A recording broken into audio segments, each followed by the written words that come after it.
नमस्कार, आप देख रहे हैं दर्श न्यूज। मैं हूं दिव्यांशु।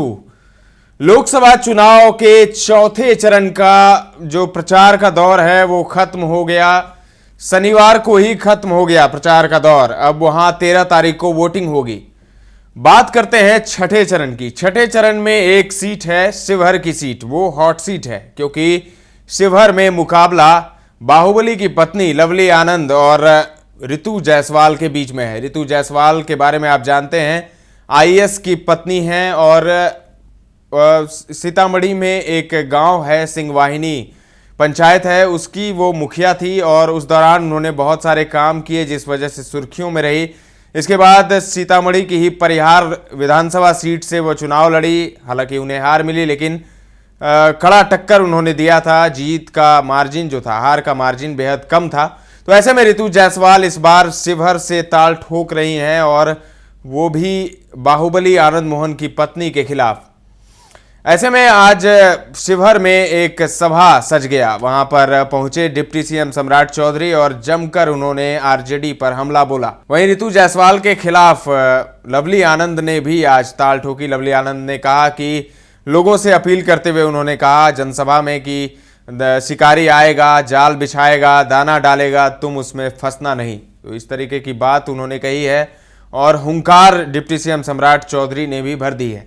शिवहर की सीट हॉट सीट है और शिवहर में आज क्या क्या हुआ हम आपको दिखाते हैं। सम्राट चौधरी ने क्या कुछ कहा मंच से और उसके बाद लवली आनंद ने क्या कहा और लोगों से क्या उन्होंने अपील की, वो भी देख लीजिए। माता की जय जय श्री राम, जय जय श्री राम। आज इस चुनावी सभा की अध्यक्षता कर रहे हैं आदरणीय सत्यानंद जी। इस मंच का संचालन कर रहे नागमणि सिंह जी। इस मंच पर उपस्थित शिवहर लोकसभा की प्रत्याशी और लंबे समय से बिहार की राजनीति में अपना योगदान दे रही आदरणीय श्रीमती लवली आनंद जी। इस मंच पर उपस्थित बिहार सरकार की पूर्व उप मुख्यमंत्री, बिहार सरकार की पशुपालन मंत्री आदरणीय रेणु देवी जी।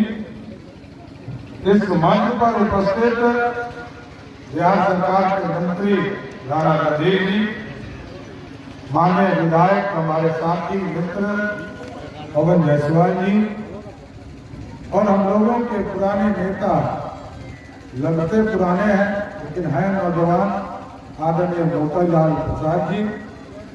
इस मंच पर उपस्थित भारतीय जनता पार्टी के जिला के अध्यक्ष राजेश तिवारी जी, जनता दल यूनाइटेड की अध्यक्ष मंजू देवी जी, पूर्व मंत्री आदरणीय वीरेंद्र कुशवाहा जी, राष्ट्रीय लोक मोर्चा के नेता आदरणीय राम प्रकाश सिंह जी, वरुण सिंह जी, राजीव कुमार जी, राजेश सिन्हा जी, केदार पटेल जी, संजय पटेल जी और यहाँ पर सम्मानित मंच और सभी एनडीए के साथीगण और इस मंच के सामने उपस्थित तमाम भाइयों, बुजुर्गों, माता बहनों, छोटे छोटे बच्चों और माता नौजवान साथियों, आज हम लोग आग्रह करने आए साथियों, इस देश में यशस्वी प्रधानमंत्री आदरणीय नरेंद्र मोदी जी के नेतृत्व में सरकार बनानी है और आपने 2014 में जो नींव रखा उस नींव से ही भारत श्रेष्ठ हुआ। और आज दुनिया में आप देखते होंगे डंका बज रहा, भारत का डंका दुनिया में बज रहा, जिस भारत पर लोग ये आरोप लगाते थे कि ये गरीब देश है, ये देश दुनिया का चौथा वर्ल्ड है, ये दुनिया में सबसे गरीब राज्यों में से एक है।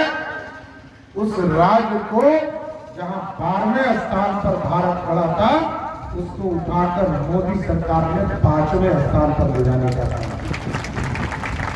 और साथियों 10 साल में इस देश के गरीब अमीर हो रहे हैं। लगभग 25 करोड़ लोग इस देश में गरीबी रेखा से ऊपर आए साथियों। और आप सोचिए 140 करोड़ आबादी में कोई प्रधानमंत्री यदि 25 करोड़ लोगों को अमीर करता हो, आर्थिक रूप से विकास करता हो, सामाजिक रूप से विकास करता हो, ये देश के लिए सबसे बड़ा क्रांति का समय है। और साथियों, याद होगा आपको, हम लोग इतिहास में पढ़ते रहे, भारत सोने की चिड़िया है। कभी मोहम्मद गजनी आए, इसने 17 बार भारत को लूटा, और कभी मुगल आए, उसने 400 वर्षों तक भारत को लूटने का काम किया, और कभी अंग्रेज आए, उसने 200 वर्षों तक लूटने का काम किया।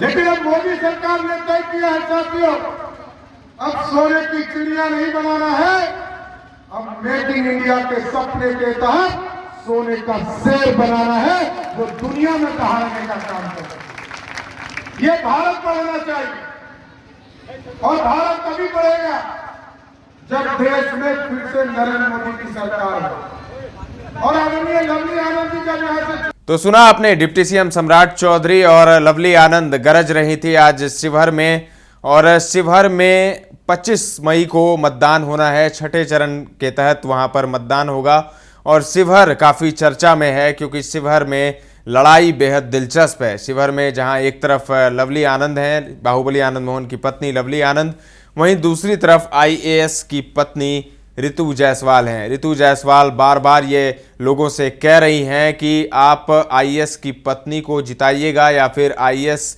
के हत्यारे की पत्नी को जिताइएगा। इस तरीके के सवाल और माहौल बनाने में वो कामयाब भी हो रही हैं, लगातार जनसंपर्क कर रही हैं। ऐसे में लवली आनंद के लिए मुश्किल है और कड़ी चुनौती मानी जा रही है ऋतु जायसवाल के खिलाफ। लेकिन अब वोटिंग के दिन क्या होता है 25 मई को, और फिर 4 जून को तो नतीजा आ ही जाएगा, तब पता चलेगा कि शिवहर की जंग में जीत किसकी हुई, बाहुबली की पत्नी या फिर आईएएस की पत्नी ऋतु जायसवाल। फिलहाल के लिए इतना ही। तमाम अपडेट्स देते रहेंगे, बने रहें दर्श न्यूज के साथ। नहीं है, आप लोगों को कहेंगे ढाका को जिला बनाया जाएगा, और जो गोरखपुर में ओवरब्रिज की भी समस्या है उसका भी निदान होगा, और एक्सप्रेस को भी रोका जाएगा, रुकवाया जाएगा। ये सभी समस्या है, हम तमाम लोगों को कहने के लिए आए हैं। आइए सब लोग जात पात धर्म मजहब से ऊपर उठ करके साथ दीजिए, देश को बचाइए। देश बचेगा तो हम बचेंगे, आप बचेंगे। यही कि महान जनता ने 96 ईस्वी में 97 में आनंद मोहन जी को 2 बार सांसद बनाया। जब वो निर्दोष थे उन्हें जेल में दे दिया था। यही लालू जी की सरकार में जब हम वैशाली से चुनाव जीते थे, हमारी लोकप्रियता चरम पर थी, तो उस समय में लालू जी ने निर्दोष आनंद मोहन जी को जेल में दिए। तो महान जनता ने, शिवहर की महान जनता ने आनंद मोहन जी को 2 बार सांसद बनाया। आप तो समय उनको कम मिला और बहुत सारा काम हुआ।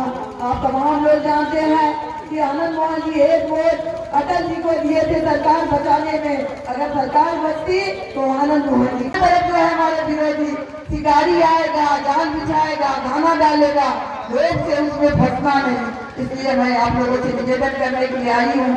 आपकी मैं पुरानी हूँ, 30 साल का समय कोई कम नहीं होता है। 30 साल में आधी जिंदगी गुजर जाती है। हमने जो भी बना, आनंद मोहन जी के अनुपस्थिति में हम आपके साथ विपरीत परिस्थिति में आते रहे हैं। आपने भरपूर हमें मदद किया, चाहे वो पदयात्रा हो, चाहे वो किसान रैली हो, कोई भी समस्या हो, लवली आनंद रुकी नहीं, लवली आनंद घर में बैठी नहीं, आप लोग के बीच आते रही। और फिर मैं अब आई हूँ अनुकूल परिस्थिति में, जब विपरीत परिस्थिति